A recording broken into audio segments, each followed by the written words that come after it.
ప్రజల ఆదరణ మీరు చూస్తున్నప్పుడు మీకు అంటే అంత మెజార్టీ తోటి ఇట్లా గెలిపించారంటారా ప్రజలందరూ? నిజంగా కూడా తెలంగాణ రాష్ట్ర ప్రజల అదృష్టం అనే చెప్పాలి. మొదటిసారి పోటీ చేసి మొదటిసారి విన్ అయ్యిండు. ధనదాహం మొదటి కారణం. బీర్లా ఎలయ్య, గొంగిడి మహేందర్ రెడ్డి మంచి మిత్రుల? చెప్పకూడదు అంటున్నా కదా, చెప్పకూడదు.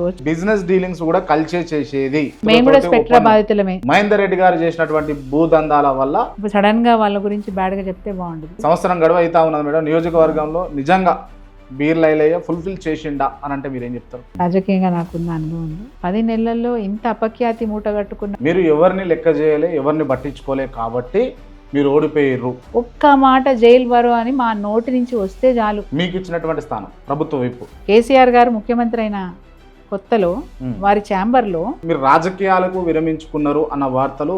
నాకు సొంత ఇల్లు లేదు.